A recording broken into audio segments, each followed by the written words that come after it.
Hello বন্ধুরা, তোমরা সবাই কেমন আছো? আশা করি সবাই ভালো আছো।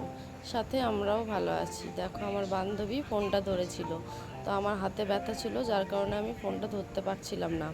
তো তোমরা ভিডিওটা শেষ পর্যন্ত দেখবে। ভালো লাগলে কমেন্ট, শেয়ার অ্যান্ড লাইক করতে কিন্তু কেউ ভুলবে না।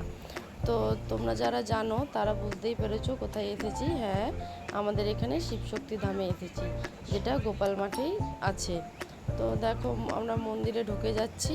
তো ঢুকে গিয়েই না, তোমার বাঁ দিকেই একটি পুকুর পড়বে। তো এই দেখো পুকুরটা।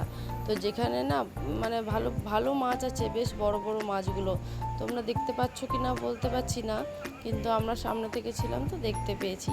তো এখানে জল নিয়ে গিয়েই বাবার মাথায় সবাই ঢালে। তো আমরা সবাই এক এক করে নিয়ে নিয়েছি। তো আমি না ঘরটা নিয়ে যাইনি, কারণ কি ওখানে একজনের ঘটেই বলেছিলাম দিয়ে দেবো।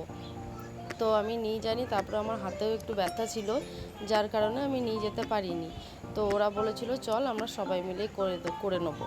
সেই দিক দিয়ে আমাদের কোনো নেই, কারণ আমরা বান্ধবীরা এমনই না, কারোর কোনো জিনিস কম হলেও কিছু এসে যায় না, আমরা ঠিক ম্যানেজ করে নিই। তো দেখো, ওয়েদারটা জাস্ট বাম্পার। তো আমরা ভিডিওটা এখানেই শেষ করলাম, আসবো পরের পার্টটা নিয়ে।